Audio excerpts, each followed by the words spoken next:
boosters to rev your metabolism. Free! Lose 15 pounds and 7 inches overall in your first month. Do it. Do it now. Don't wait. Go online or call 877-524-SIZE and get Nutrisystem Turbo for Men with bars, NutriPro shakes, and Turbo Boosters free. Smile, Dad. I take medication for high blood pressure and cholesterol, but they may not be enough to protect my heart. Adding Bayer aspirin can further reduce the risk of another heart attack. Because my second chance matters. Be sure to talk to your doctor before you begin an aspirin regimen. If you suffer from persistent ear ringing, you're not alone. Millions of people suffer from tinnitus, and many find lipoflavonoid can help. In a recent study, tinnitus sufferers tried lipoflavonoid for 60 days as directed. Those who completed the study reported a 32% improvement in their symptoms. Try the lipoflavonoid 60-day challenge. If it doesn't work for you, you'll get your money back. Learn more about the lipoflavonoid 60-day challenge at lipoflavonoid.com/60 days. Mike and I are both veterans, both served in the Navy. I do outrank my husband, not just being in the military, but at home. She thinks she's the boss. She only had me by 1 grade. We bought our first home together in 2010. His family had used another insurance product, but I was like, I've had USAA for a while. Why don't we call and check the rates? It was an instant savings, and I should have changed a long time ago. There's no point in looking elsewhere, really. We're the Tennies, and we're USAA members for life. USAA. Get your insurance quote today. So I think I got to get my roof repaired. You know anybody? Yeah, I might. Yeah, great. Can you do a free background check on them? Get me some additional quotes and book it for 2 weeks from now. You can't expect your neighbors to do everything Home Advisor can. So to find and book a top-rated home pro for free, just ask Home Advisor. So a bill supporting a surveillance program passes on Capitol Hill, but not before the president, in the form of a tweet, triggers chaos in Washington. He cast condemnation on the FISA bill and contradicted his own administration, which publicly said they supported this bill. Want to bring in CNN counterterrorism analyst Philip Mudd. This bill passed, Phil, only after, President Trump was told by Paul Ryan that he supported it. Paul Ryan had to explain to the president why, President Trump supported it right now. As someone who's been on the front lines of this, and it's controversial. I'm not suggesting that FISA, and surveillance aren't controversial. Why is Section 702, the part that was extended yesterday, why is it important to you? It's not important. It's critical in the world I lived in. Pretty simple proposition here. We're not talking about surveilling American citizens. Let's be clear. And we're not talking about spying in America. We're talking about 2 criteria to collect information. If you're a foreigner, for example, you're an al-Qaeda member in Yemen, and you're operating overseas, those 2 characteristics, someone we think is a foreigner, someone operating overseas, we can go collect against you without going to a court. We can collect against you without giving you the same rights a citizen might have. That's as simple as I can make it. People are confusing this, saying this is collection against Americans, this is Edward Snowden. This is about collection overseas against foreigners. One more quick point on Trump's comments about Trump Tower. This is not about foreigners in the United States. So if you're surveilling the Russian ambassador here, he's in the U.S., you can't use 702. So let's not confuse apples and oranges here. So why do you think the president was confused? He wasn't confused. He was ignorant. The White House issued a statement that said, we support this. That is a written statement from earlier in January. It's a standard practice to say there's legislation on the Hill that we support.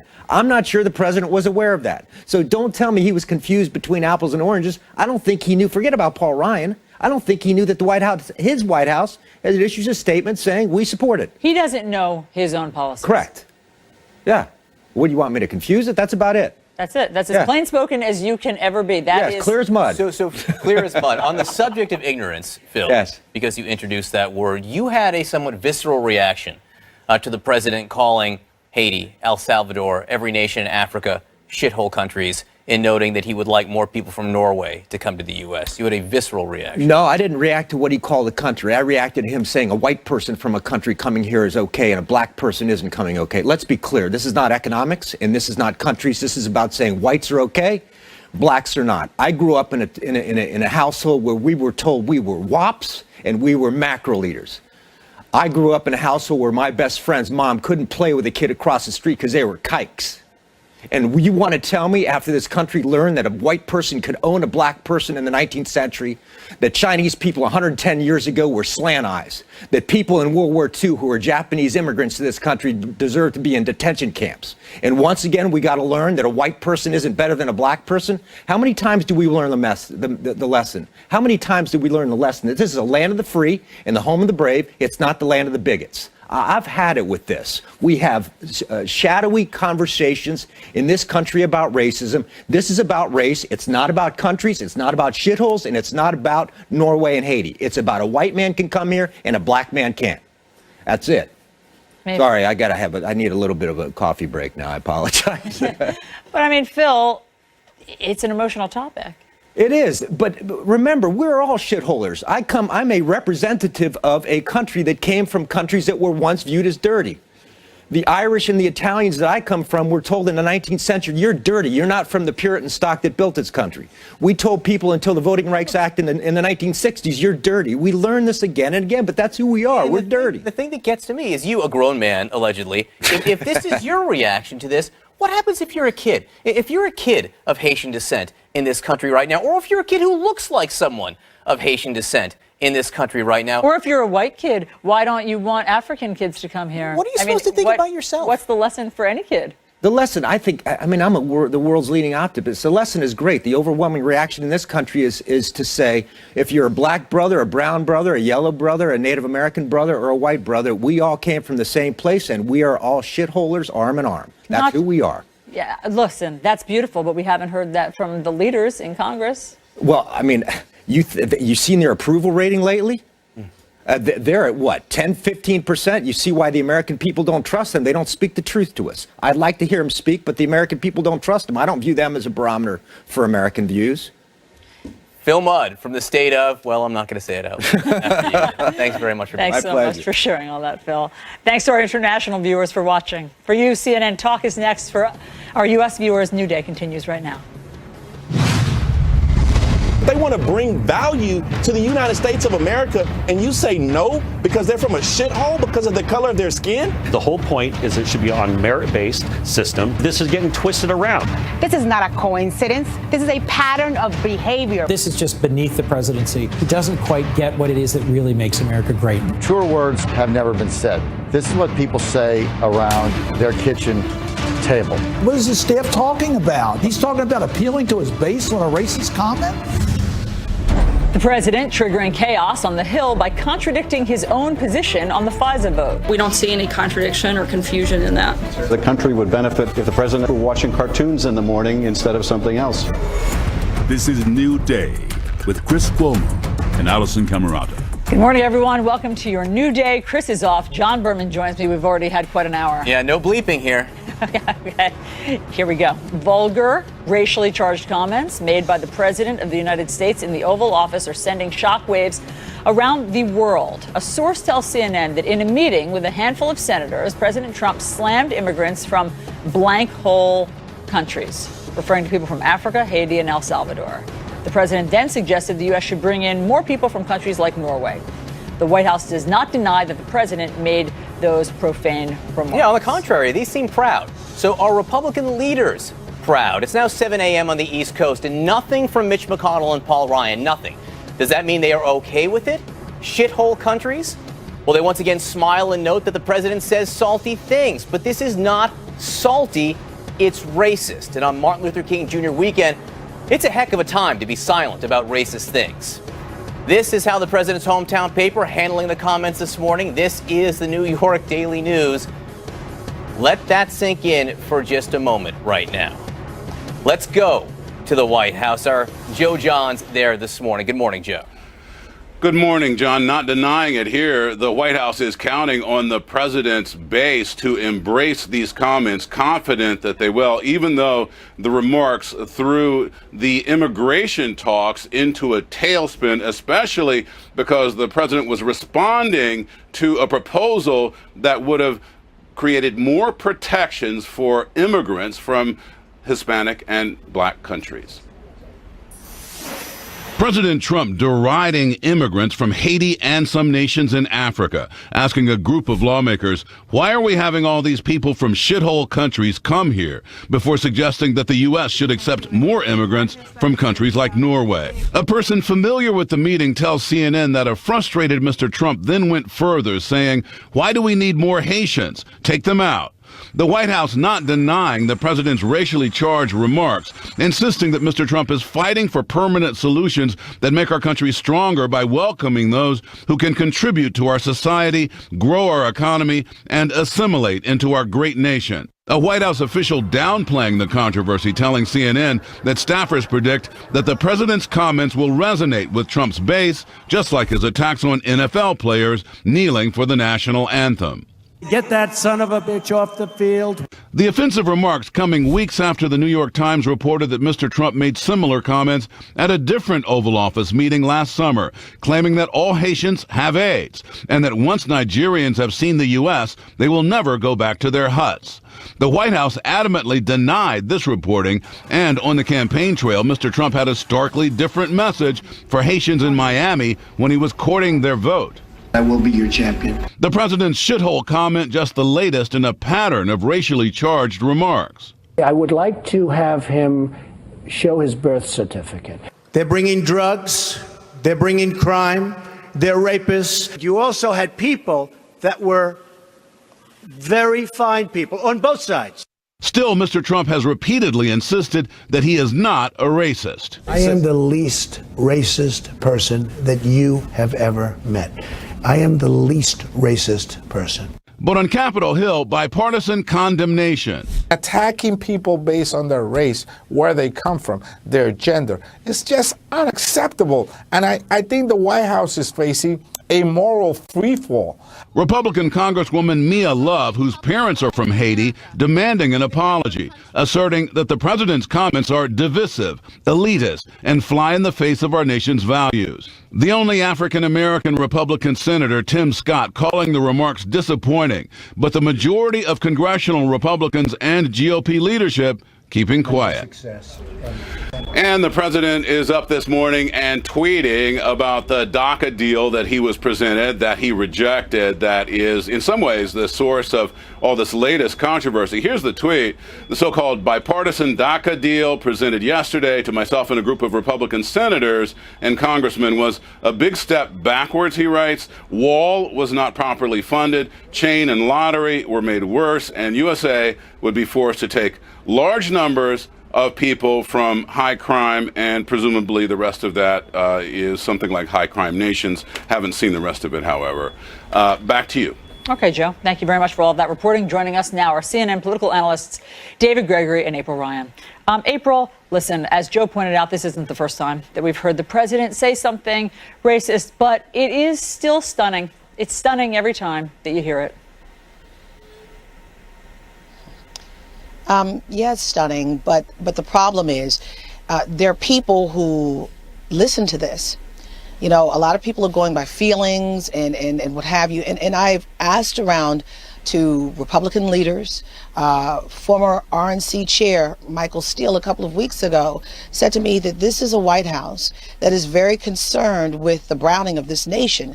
They want to control the browning of this nation. This is what the former RNC chair Michael Steele, African American, said to me.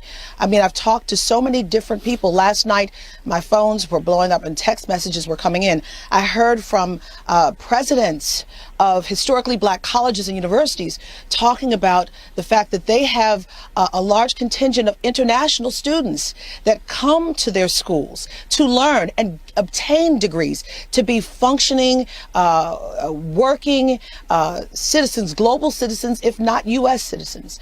I've talked to politicians. People are very upset with this. This is not normal, and it should not sit well with people. And I also talked, and Allison, this is the biggest piece. People like to say the word racist, and some people say, no, it's not racist. But I asked for the definition of what a racist is from the NAACP, Hillary Shelton from the NAACP last night. He said, when you have racial prejudice and power that come together, racial prejudice and power that come together, it begs the question, did the president make a racial statement yesterday? Racist. You know, Allison, you said this is stunning, and while I agree with you on every front, I think it's not stunning. I mean, this fits a pattern. We have heard these statements repeatedly. I know, this is why it is not surprising and shocking at the same time. I think it's maybe stunning that You heard it's it on the not campaign stunning. trail, Yes, really. I know. So it's not surprising. You heard it that on the somehow campaign still trail. hearing it in the Oval Office is a shock to the system. You want to know what's stunning to me? David Gregory, is that is now 7:07 a.m. and we have not heard from Paul Ryan and Mitch McConnell. It is stunning to me that they do not weigh in here. It is stunning to me that Mia Love puts out a statement where she calls for an apology, which isn't really as strong as you could go. Tim Scott puts out a statement saying he's disappointed, which is great. It's not as far as you could go. But the Republican leadership says nothing. Either they agree with it or they're scared to weigh in. The pattern is they hedge, they hang back, and they focus on whatever the business is at hand. And in this case, it's trying to get an immigration bill and a solution for dreamers. So, this is a president who claims he wants to make America great, while really using language and acting in a way that brings out the very worst of America, a classic nationalist in that sense. So what he did is utter things that are so ignorant on their face, particularly stunning for a president of the United States who would have those views, let alone then say them, because the contrary evidence is right in front of him. And on top of that ignorance and the offensiveness of it, it also then gets in the way of everything he says he wants to do. So what are we to believe? I mean, the president a day before talks about pursuing an immigration bill of love. And now he's talking about, S-hole countries and keeping people out. Not truly understanding who we are as a people, not understanding how well immigrants from around the world assimilate into this country and make it so strong, and that he's got plenty of employees in his properties who are immigrants as well. So the ignorance is stunning, but the damage is just piling up. Someone who cancels a trip to Great Britain out of a sense of pique or worrying about protests in the street. This is now the collection in this new year of a president who continues on a really bad path. Yeah, and April, listen, there's this, Bill Kristol sent out a tweet about just echoing what David just said. Bill Kristol, well-known conservative voice, of course. Here's what he said. I don't know why this one makes me so emotional, but it does. 2 weeks ago, a 26-year-old soldier raced repeatedly into a burning Bronx apartment building, saving 4 people before he died in the flames. His name was Private Emmanuel Mensah, and he immigrated from Ghana, a country Donald Trump apparently thinks produces very subpar immigrants. I don't know why the president doesn't know that. Here's a couple of things, Allison, and you have me emotional because of your emotion and trying to report without getting emotional. You have a president, and the onus is on those who in this country who voted for him or didn't vote. And I think back to something Maya Angelou said, when someone shows you who they are the first time, believe them. The African American community was screaming when he kept saying, make America great again. That was cold. When was America great? What time period were you talking about? And then you have a president who could not get it right when it came to issues of Charlottesville. And then he's going to change the narrative from the NFL players about taking the knee. It was about police-involved shootings. It wasn't about the flag. Right. It wasn't about the soldiers. And it wasn't about this country. It was about changing the dynamic to stop what's been going on for hundreds of years. You have a president who today, and this is the irony, today will celebrate MLK Day at the White House. I mean, it just adds to all of the emotion, and it adds to irony, the horror and of... right. And but listen to this. And then you also, today is the 8th anniversary of that deadly earthquake in Haiti. Yeah. But you also have a president who can't get the name of Tanzania right. He calls it Tanzania. He continues to do that. Africa, and we have to really look at the fact. We've had presidents from Barack Obama, Bill Clinton, and George W. Bush who really tried to work with Africa. Yeah. He's basically saying Africa and Haiti don't exist. And Africa is very important. And I'm going to say this, and there's a big reason why, and he needs to focus in on Africa and not look at them as a loser country. Africa has issues of terrorism in countries that are not democratically ruled, but you also have a greatness in Africa, mineral rich. I mean, Africa, it has oil there. We could work with them. China is working with them, building infrastructure you can't to overlook work the to get oil. continent of Africa. For sure. That's what I'm saying, and you cannot.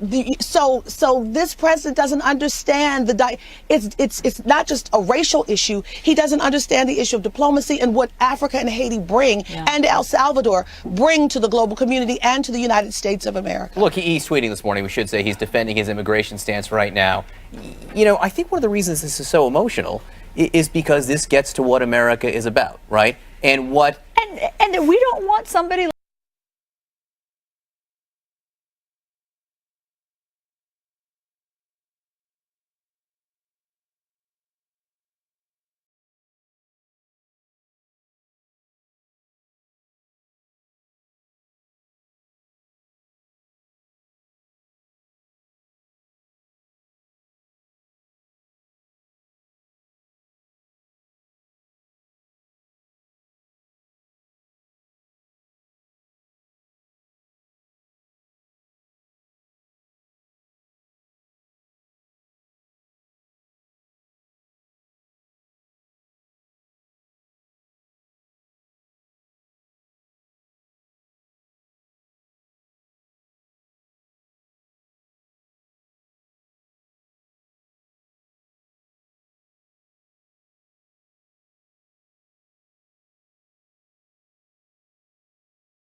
will not go unanswered by Republican leadership. Yes, they have a duty. And it is a pain in the neck. It is a pain in the neck for leaders, Republican leaders, to have to spend their time responding to Donald Trump, but it is not an option. Silence is complicity. They cannot remain silent in the face of such racism and such bigotry tearing America apart today. Jason, and John, where Anna and I agree is that the Republican Party is the party of inclusiveness, that we are the compassionate party. And again, that's why I think President Trump and the Republicans in Congress have the ability to get a deal done to help the Dreamers, to get something done on comprehensive immigration reform, where Democrats have failed. But Jason, you've been talking about immigration reform, and to an extent that's part of the discussion, but it's not the whole discussion. If the president, that was the entire discussion. That's why they were in the room. That's office. why they were in the room, and then the president said what he said. Okay, so he calls these countries shithole countries. Can I tell you something? Hang on, go ahead, Anna. If this is about immigration reform, then I would say to Donald J. Racist, put up or shut up. Exert some leadership. Say exactly what you want. Go read up on the policy issues and come up with a plan. Exert leadership on Congress and get a plan signed and delivered. We've got a deadline ticking, and we've got kids whose lives are in limbo. Hang on, Jason. Hang on. My question, Anna, hang on. Of his comments, this is now, in danger. Anna, my question to Jason here is, if the president said the people of Haiti all have AIDS, if the president said the people of Nigeria the White should House go back to denied that. Are those racist comments? Are those, if anyone said it, would those be racist comments? That's a false binary choice that you're trying to present to me, John, because the White House said that those comments weren't made. The president just said that he didn't call those countries shithole countries after the people in those meetings have told every media organization that he did, and the White House didn't deny it. Just because he said that the language that's being represented wasn't accurate to what was in the meeting yesterday. Again, wasn't in the meeting yesterday. It seems to me what you don't want to say is those comments, if he said them, were racist. Racist things are racist. I could turn around and throw several things at you that are completely irrelevant to this conversation and try to get you to say, hey, John Berman, will you say the following is terrible? But that's irrelevant because they weren't said.